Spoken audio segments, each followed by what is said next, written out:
Welcome to Mindfulness Manufacturing, the podcast for manufacturing leaders and professionals. Designed for high impact on your way to work or unwind on your way home to gain clarity for tomorrow. Step out of your comfort zone and discover new perspectives to add value, get results, and make a difference. Yes, let's jump in. All right, we're back on another episode of Mindfulness Manufacturing.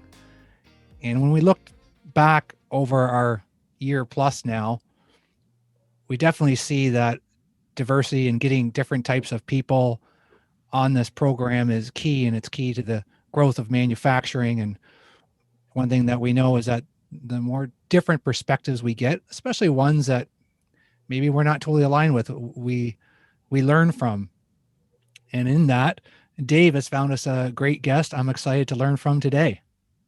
Yeah, well, Martha Clarke is we're excited to have her with us. She's with Fremont Consulting Group. She's the principal and senior strategic advisor with Fremont, and just glad to have her with us. She's got more than 30 years manufacturing experience. And when I met Martha, one of the things that stuck out at me most was she was the real deal, said it like it was, and wasn't afraid to call a spade a spade. And we're going to jump right in here with Martha today and talk about what it's like real time in a manufacturing world when you walk into a situation and you know what, you don't have the answer. You're going to rely on systems and processes, people, where sometimes it may be risky, but at the end of the day, you know, that's our job in manufacturing, is to solve problems, get that product out the door, and make the numbers. So doing that in a way of being mindful is paramount, and we'll kind of connect the dots there as we go. So Martha, welcome to the podcast today. So glad to have you. Thank you, Dave. Thank you, Trevor. It's great to be here today. Cool. So Martha, tell us about a time in which, you know, the bell got rung and it's like, uh-oh, here we are. Where's the answer?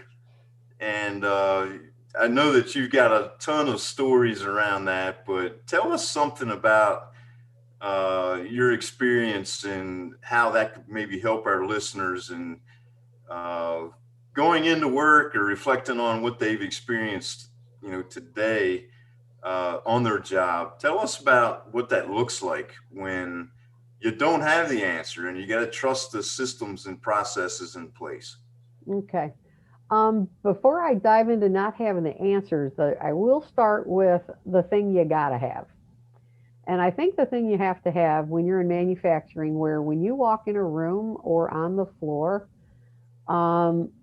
people are looking at you. People are reading your body language. People are reading your face. People are looking to you not only for guidance, but for, oh my God, they're on a rampage. I got to duck. I don't want to talk to anybody today. So the first thing you know what I'm talking about, right? Yep. Oh, yeah. And you know, they're on a tear. And so the first thing is, I call it the plastic face. Maybe it's the plastic body, I don't know. But when you step in that building or you get out of your car, people are watching you, and stuff moves faster than you'd like to think about how people are perceiving what you're doing. So I would say first and foremost, be very mindful of your facial expressions, your choice of words, your energy in your language, and always, always, always treat everybody with respect, right? And make sure that they have self-esteem at the end of the session. So I think that's paramount. Okay, that's just that's kind of my given. I won't say that's a signature piece. I wish that was a piece that we just all had. But sometimes people don't have that, and then that just exacerbates the rest of the problems that are going on in the plant.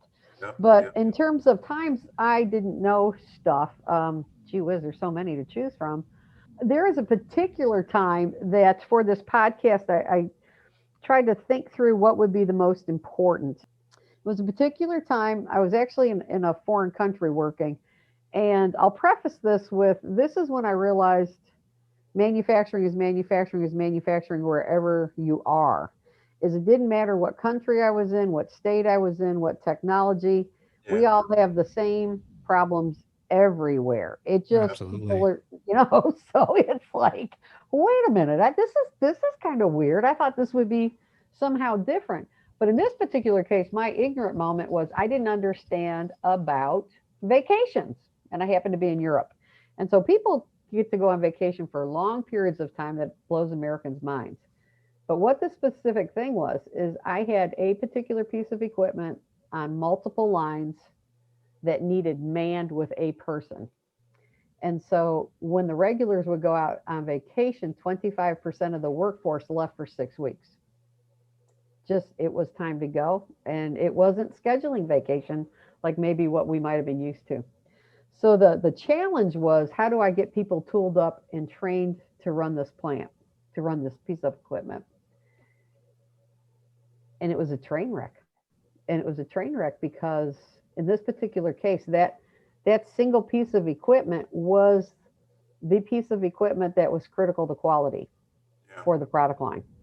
So you're like, really, really, this is how we set this up. You're like, this is why they don't let us drink at work. Oh, I probably shouldn't have said that. So what we started doing is I didn't know how to do this at all, and I had really smart people helping us, and they didn't know how to do it. And the lesson that I'd like to focus on is be very mindful of the outcome you want. If I said I want people on those machines, I would have had people on those machines.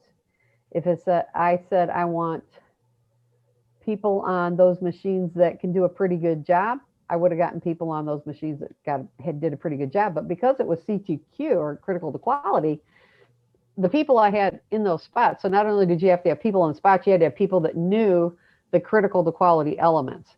And so that's where the specificity is. What is it that specifically has to happen, and who are the people that can do this? So, Okay. so that was it. It was really specific about the goal, and then the rest comes later. I like that outcome in mind, whether it's a conversation, whether it's training.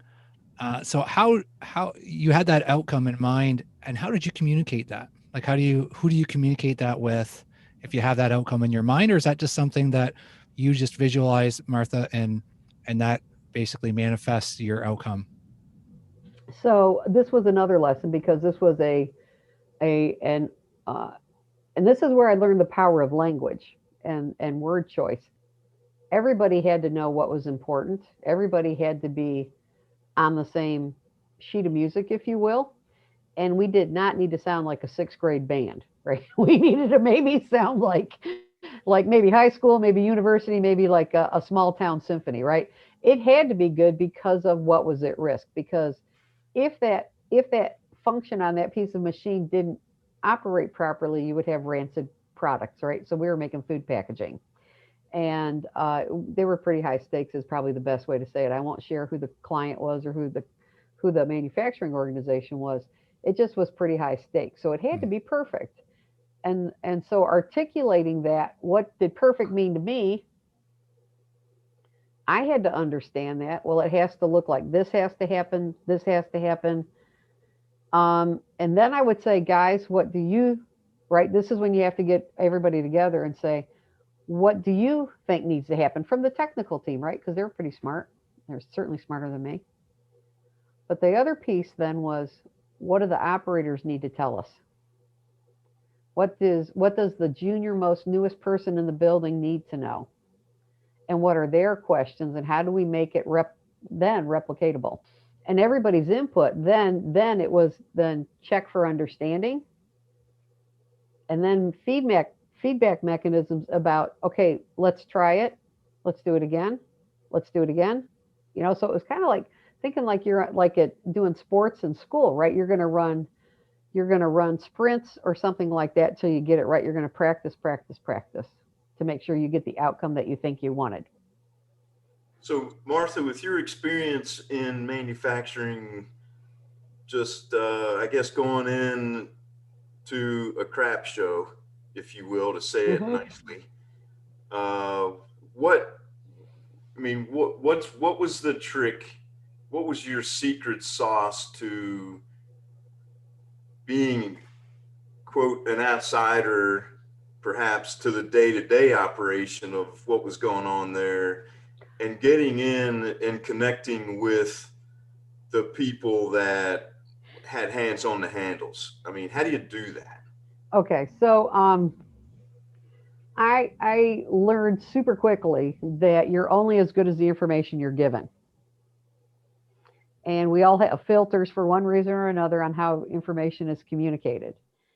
And because things were pretty intense, right, or high stakes, I I started doing rounds.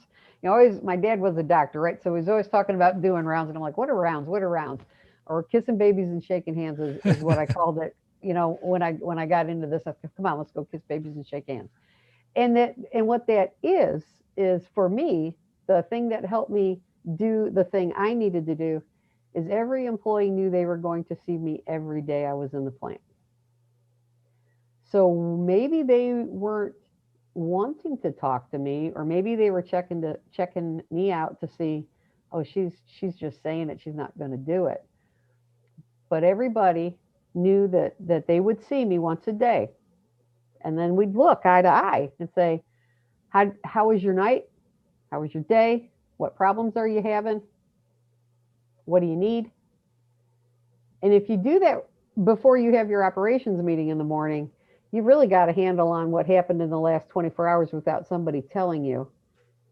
And, my secret sauce might have been making sure I talked to the people so that when somebody told me, no, this is what happened, I said, no, we're going to go talk to this person right now together. So that's where the accountability piece comes in, which is everybody knows we're going to be talking about this.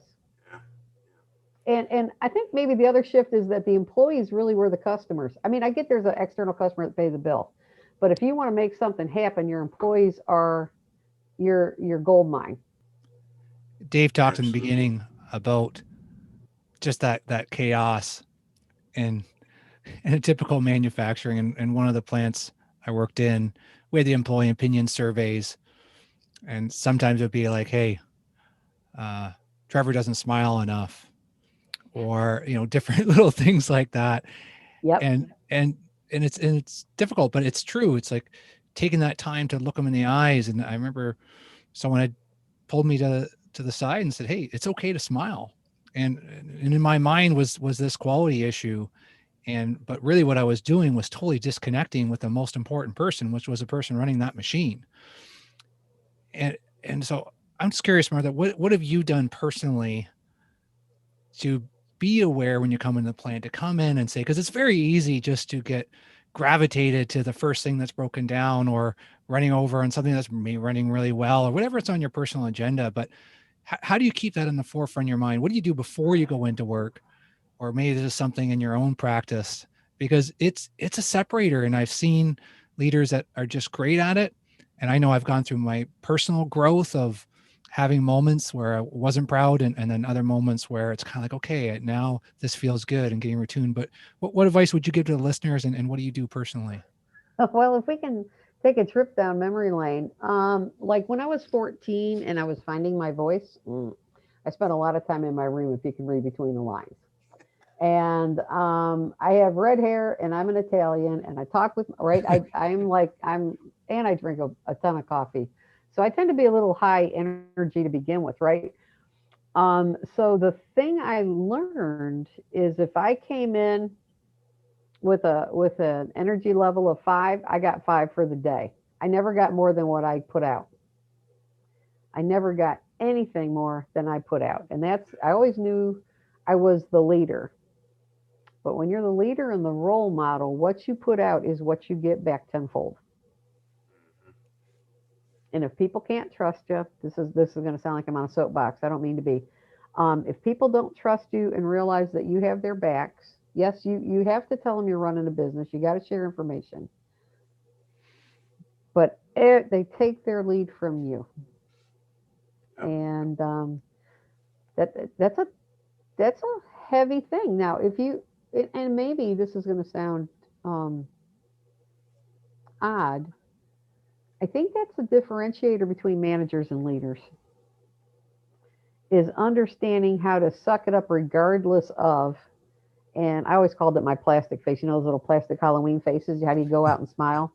Yeah, yeah. Where I really learned that, so I was joking about, no, I wasn't joking about the 14-year-old, but I had a plant that I don't like to lie, right? I think that's a bad thing. But I had a plant I knew I had to close. And I couldn't talk about it for about 18 months. And that's where I learned that I could be stressed about it. I could be worried about the jobs. I could be worried about this doesn't seem X, Y, or Z. I could have all sorts of stuff be running through my head and showing up on my Italian face, right? Or I could try to hold it together and just say, I got to take it off the board. I got to put it over here. I got to show up different so that I can still get very clear what the outcome was. I have to shut this plant down. It needs to be safe. This is another one for outcome. It needs to be safe, no quality complaints. And I had a personal goal. I didn't communicate this. My personal goal was everybody would get placed. I would find them jobs if we were leaving the state. And I didn't get it done. I didn't get one person placed. But I didn't get it done, but I was very clear about what I wanted to do. So that created the activities. Those activities then became my priorities to support that, if that makes sense. Right, right. So, what are the things that someone could do to keep that focus? Or, you talked about the energy level of 5. I totally get it, right? If you come in and you're singing and you're happy and you're the leader, good chance the whole team's going to be. And if you come in miserable, then you're going to make people miserable. But so how do you maintain that? Because we don't always wake up that way. So what can you do? What can you do? So I don't know if this is a cause or effect, but again, you mentioned it earlier, and I think it's a Stephen Covey term, but begin with the end in mind. If you know every day what your outcome needs to be, then it becomes easier to understand what your actions need to be to support it. So can I share something with you guys for a second? I learned this in the last month or two, and I went, well, that just makes too much sense. I didn't know that. A lot of times I was focusing on the wrong thing. So it's called the generative success model, and it's a loop, and it starts with the belief, okay, and then it goes to the potential of the person and the actions.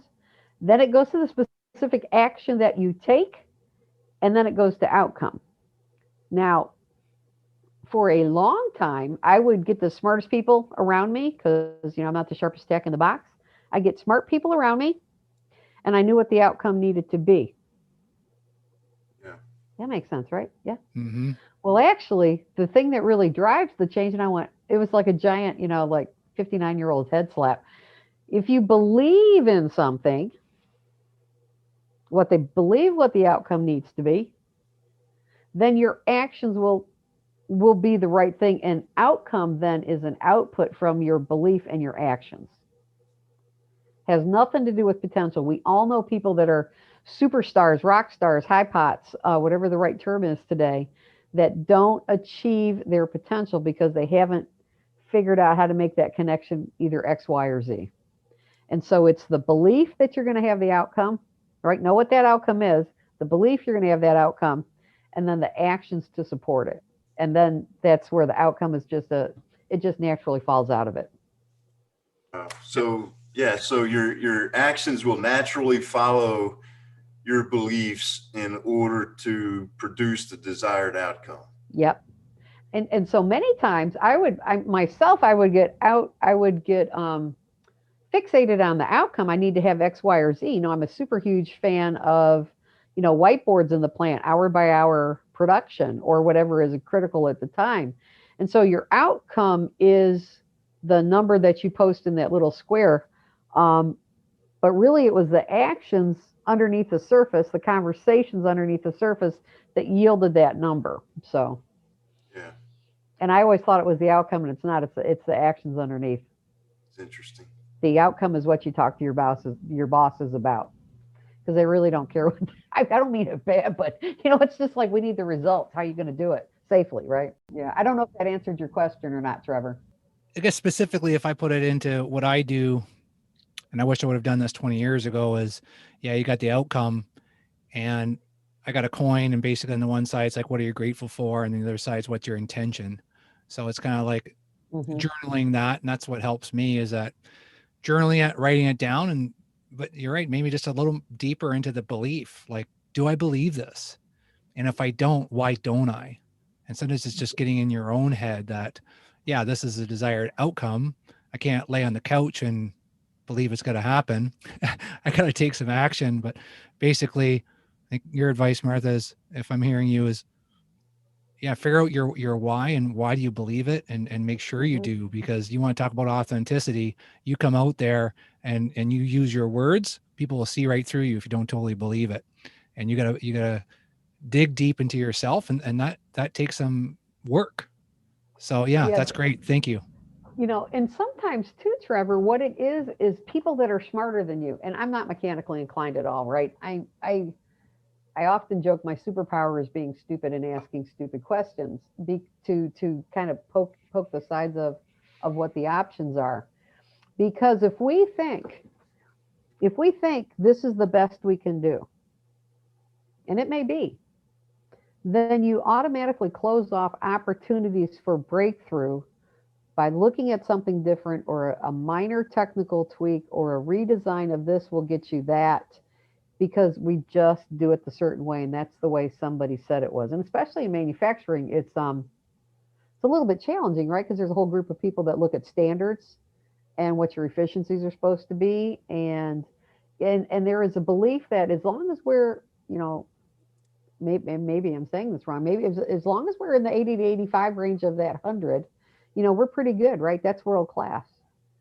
When in fact, that's really not world class, but that's what you've come to accept because you've accepted those boundaries. And then the minute you challenge respectfully and say, how else could we? And think that it's possible, then, oh my gosh, then the sky opens up and all sorts of good stuff happens. Awesome. I want to go back, Martha. You had commented a few minutes ago about trust and what drives trust, and something as simple as that connection, the folks on the front line. And it reminds me of what I call a trust equation, where there's reliability, credibility, and intimacy. And those three things all contribute to trust. And then there's this self-interest factor that you divide all those things by to get your kind of total trust factor. And too many times we rely on the credibility, our technical expertise, our reliability in this is the desired outcome that I want, that it is the right thing, but we miss out on that intimacy piece, to where if we don't have the intimacy or relationship with other people, you can't have trust. It's just, it just won't happen. And it'll be, trying to push a square peg in a round hole. So, I just love that example, and as simple as it is, too oftentimes I appreciate you bringing that up in the context of, you got to have that intimacy, that relationship with people, just making eye contact sometimes, if it's that simple, to gain that trust. And if you don't have trust, if people don't trust you, then you can believe what you want, but the desired outcome will never happen, because there's this absence of trust. So I think that's a whole nother perhaps conversation. But anyway, just thought I'd throw that in there. Yeah, it does. To your point, Dave, I don't think it really matters how great somebody is technically, because if there isn't that bond beneath the surface of the people that make it happen, to be able to talk about we've got a problem and we need to talk about it now before it gets worse. It's not bad now. How do you raise your hand and say, something's going on over here, I don't understand? You cannot have those kind of conversations unless you trust that somebody's got your back, they're going to do the right thing. All of that is encompassed. And so you want to create opinion. You want to create an environment where you have that kind of ownership yourself and everybody in that group, department, plant, whatever. Yep. Yep. Yeah, this just brings back the whole reason why we have the podcast is there's the old school intimidation and fear, competitiveness. And it's like, yeah, you know what? Let's put A shift against C shift. Let's. Yeah, what is that about? I never understood that. And it still happens today. Come on. Yeah, you know that. It does. And it does. Maybe it's that still it fascinates me. Is that still that short termness. And, maybe if I mess with this person's head a little bit and maybe put them in a little bit of fear of their job, they'll show up and work a little bit harder. And It's like, we know from science, it just does the opposite, man. That's fear or flight. That's shut down. That's like protect myself. That's like, you know what? I'm going to change those tips tomorrow. I'll let second shift change those tips and I'm going to run this sucker to the last minute. That is exactly what it does. And the funny thing is, funny is the wrong word. The funny thing is, it is so counterproductive. It is lose all the way around. All right, I'm getting off my soapbox. This stuff gets me all fired up. Can you Love your fire. Love your fire, Martha. I told you I'm Italian, so you were warned. So at the end of the day, Martha, to summarize our conversation today or not, what is it that you would like to just give in your soapbox, right? You want to step on your soapbox? Here's your chance. What do you leave our listeners with? Martha Clarke, what's that gem to leave them with? Okay, what would it be? Okay, I'm gonna end like I started. It is a given that you respect everybody. Okay, that's a given. You got to have that. But know your specific goal and believe in what you want to get. And know that, articulate that, make sure everybody understands it like you understand it, and then go get it. Another essence of mindfulness. Thanks so much, Martha. You've been fun to have on here. Oh, this was great. Thanks, guys. I was nervous as can be, but you guys made it super simple, and I have coffee, so I'm good. Very cool. All right. Have a great day. You too. Take Bye. care. We'll see you on the backside. All right. Thanks. Thanks for taking the time to join us today. How you show up matters. We'd love for you to subscribe, share with a colleague, and tell us what you think. Your feedback's important to provide this high-quality, powerful program that makes a difference in your life and others. Take care. See you next time.